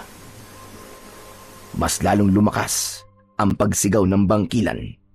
Bumaba na siya at tumayo siya ilang dipaan layo sa akin. Mabilis siyang tumakbo papunta sa kinaroroonan ko, kaya inihanda ko ang aking sarili sa pag-atake. Nagkaroon ako ng hinala na muli siyang lilipad, kaya isang ideya ang naisip kong gawin. Ibinato ko sa kanya ang espada at tumagos yun sa kaliwa niyang pakpak. Nagkaroon ng malaking butas ang pakpak ng bangkilan, kaya nawalan na siya ng kakayahang makalipad. Agad kong tinakbo ang kinaroroonan ng espada, pero bago ko pa yun tuluyang makuha, ay sinunggaban na ako ng bangkilan sa aking likuran. Natumba ko at naramdaman ko ang bigat ng bangkilan sa likuran ko. Inunat ko ang aking kamay para abutin ng espada. Halos isang dangkal na lang ang layo ay maaabot ko na yun, pero hindi ko magawang makagalaw dahil napakabigat ng bangkilan sa likuran ko. Hanggang sa naramdaman ko ang pagkalmot ng bangkilan sa likod ko. Malakas ako napasigaw nang dahil sa labis na sakit at hapdi. Ang buong akala ko ay katapusan ko na ng mga sandaling yon, pero biglang dumating ang kaibigan kong si Tolome at sinaksak niya sa dibdib ang bangkilan gamit ang dala niyang kawayan na may matulis na dulo. Itinulak ni Tolome ang bangkilan at nang naramdaman kong wala na sa likod ko ang bangkilan, ay mabilis akong gumapang hanggang sa nakuha ko ng muli ang espada. Tol, bilisan mo! Hindi ko na siya kayang pigilan! Ang lakas niya! Agad akong tumayo. At habang hindi makagalaw ang bangkilan dahil kay Tolome, ay sumugod na ako. Buong puwersa kong itinarak ang espada sa tapat mismo ng puso ng bangkilan. Tumagos sa likod niya ang talim ng espada. Sa paghugot ko ng espada, ay napaluhod ang bangkilan hanggang sa unti-unting nawalan ng buhay ang mga mata niya. Kumulubot ang balat niya at nagmistulang matanda ang kanyang itsura. Natuyot ang kanyang katawan na parabang balat ng punong kahoy hanggang sa halos butot balat na siya. Matapos yun ay tuluyan ng bumagsak sa lupa ang walang buhay na bangkilan. Tapos na. Nagtagumpay tayo. Napatay natin ang bangkilan. Ang astig, Tol! Oh, wag mong kalilimutan na tinulungan kita, ha? May silbi ako! Magsasalita pa sana ako, pero nakita ko si Alma na tumatakbo papalapit sa akin. Nakabuka ang mga braso niya na para bang yayakapin niya ako. Nakangiti ko ring ibinuka ang mga braso ko para salubungin ng mahigpit na yakap si Alma. Pero nilagpasan niya ako. Diretso siya kay Mang Delpin na nakahandusay sa lupa. Sayang! Umasa kang yayakapin ka ni Alma, no? Nakakatawa ka, Chong. Mukha kang timang kanina. Tumahimik ka nga. Talagang nagawa mo pa akong asarin, ha? Lolo, kailangan niyo po magamot kagad. May mga sugat po kayo. Ayos lang ako, Apo. Mababaw lang naman ang sugat ko. Pero napakasaya ko dahil ligtas ka. At wala na ang bangkilan na kumukuha ng mga babae sa baryo natin. Inutusan ni Mang Delpin si Tolome na magtungo sa baryo upang humingi ng tulong sa aming kapitan para mas madaling mailabas sa gubat ang mga naging biyag ng bangkilan.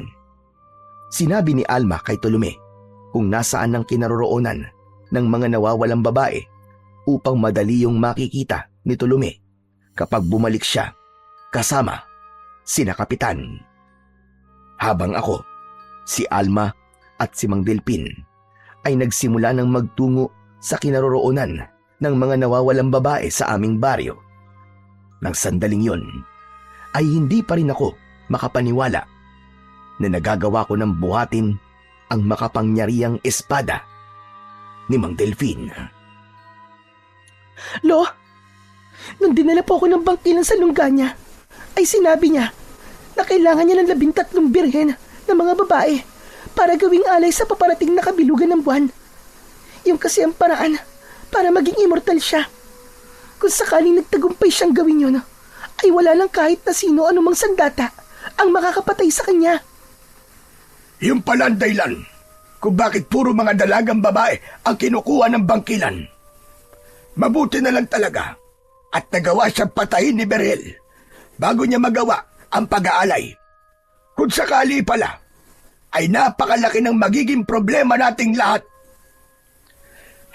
Ibig sabihin talagang birhen pa si Ninang Telma kasi kinuha siya ng bangkilan Ikaw talaga puro kakalokohan. Pero pinahanga mo ako, Berhel.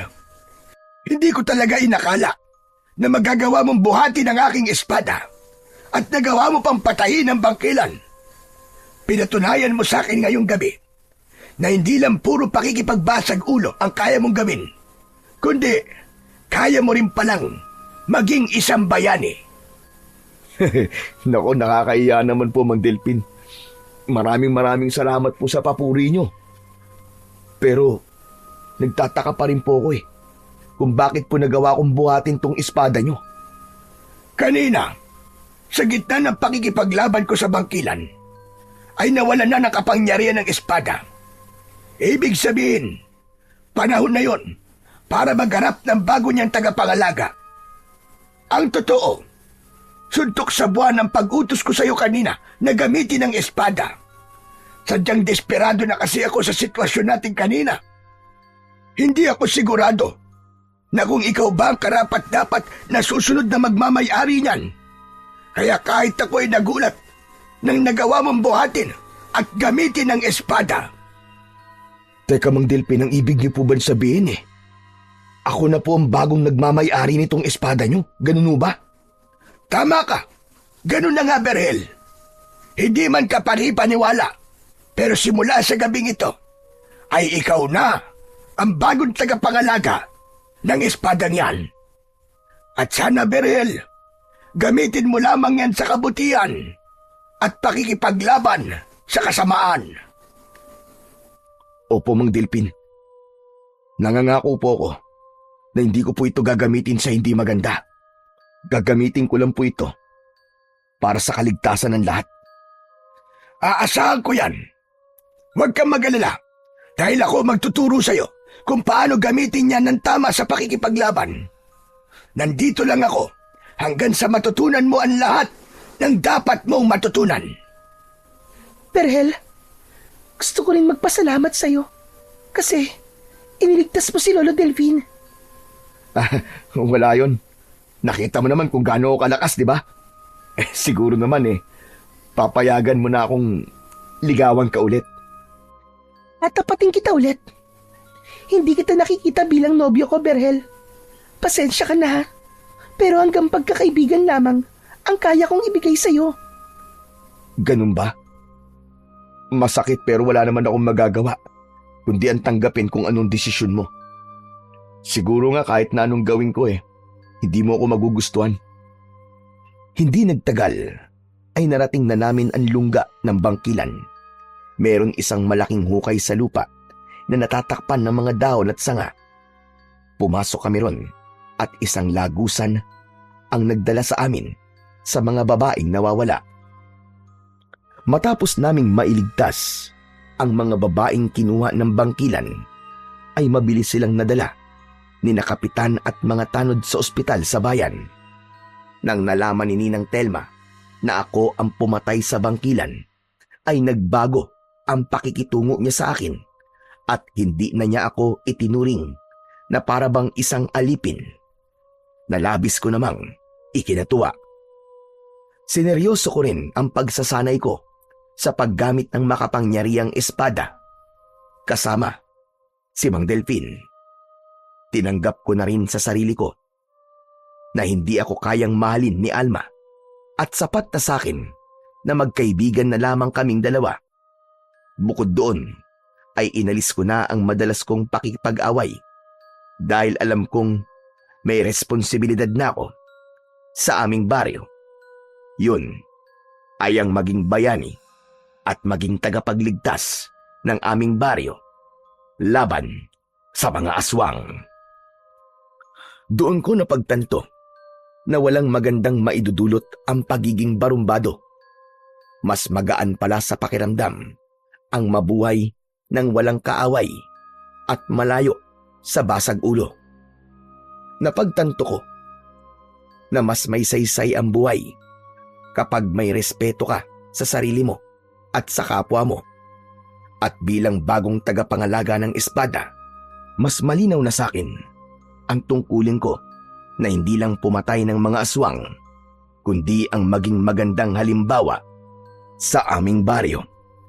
Bilang bagong tagapangalaga ng makapangyarihang espada at bagong tagapagtanggol ng bayan laban sa mga kampon ng kadiliman.